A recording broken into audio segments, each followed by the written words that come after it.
సజీవ వాహిని ఇది సత్య ప్రకాశిని.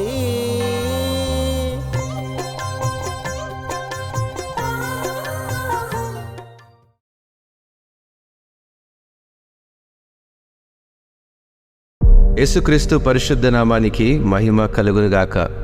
40 శిలువ సాక్షులు మన పాఠ్యభాగంలో మరొక పాఠ్యభాగాన్ని అధ్యయనం చేద్దాం. విశ్వాసం, దయ మరియు ధైర్యం యొక్క సాక్ష్యం రేచల్ జాయ్ స్కాట్ యొక్క జీవితం.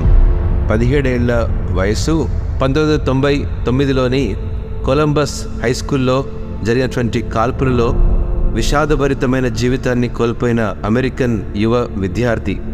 ఆమె అచంచలమైన విశ్వాసం, దయ మరియు కరుణలో నాతో పాటు ప్రపంచంలో లెక్కలేనన్ని వ్యక్తులను ప్రేరేపిస్తూనే ఉంది.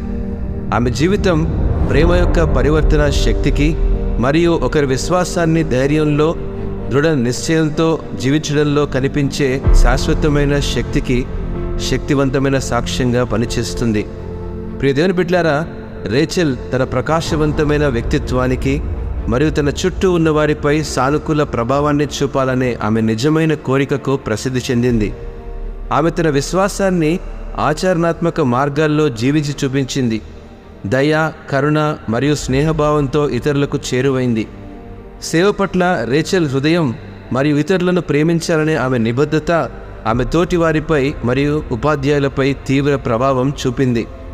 సవాళ్లు మరియు ఇబ్బందులను ఎదుర్కొన్నప్పటికీ రేచల్ తన విశ్వాసంలో స్థిరంగా ఉండిపోయింది మరియు యేసుక్రీస్తు బోధించిన ప్రేమ మరియు క్షమాపణ సూత్రాలను పాటించాలనే ఆమె విశ్వాసం ఆమె జీవితాలను మార్చే దయ యొక్క శక్తిని విశ్వసించింది. మరియు చిన్న వయసులో కష్టాల మధ్య కూడా చీకటిలో వెలుగుగా ఉండాలని కోరుకుంది. విషాదకరంగా ఏప్రిల్ 20, 1999న రేచల్ జాయ్ స్కాట్ ఆ యొక్క కొలంబస్ హై స్కూల్ కాల్పుల్లో బాధితుల్లో ఆమె విశ్వాసం కారణంగా హతసాక్షి అయింది. అపారమైనటువంటి విషాదం మరియు నష్టం ఉన్నప్పటికీ రేచల్ యొక్క ప్రేమ, దయ మరియు విశ్వాసం యొక్క వారసత్వం నేటికి కూడా కొనసాగుతుంది.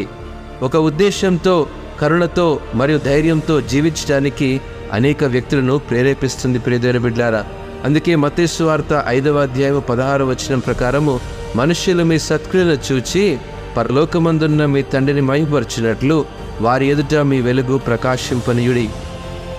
రేచల్ జాయ్ స్కాట్ జీవితం మన విశ్వాసాన్ని ఆచరణాత్మక మార్గాల్లో జీవించడానికి, మన సొంత నిబద్ధతను పరిశీలించడానికి సవాలు చేస్తుంది.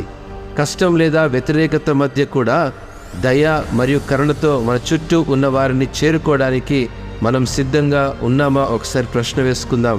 చీకటిలో వెలుగుగా ఉండాలని కోరుతూ ఇతరులతో మన పరస్పర చర్యలలో క్రీస్తు ప్రేమ మరియు క్షమాపణను మనం పొందుపరుస్తామా? ఒకసారి ఆలోచన చేద్దాం.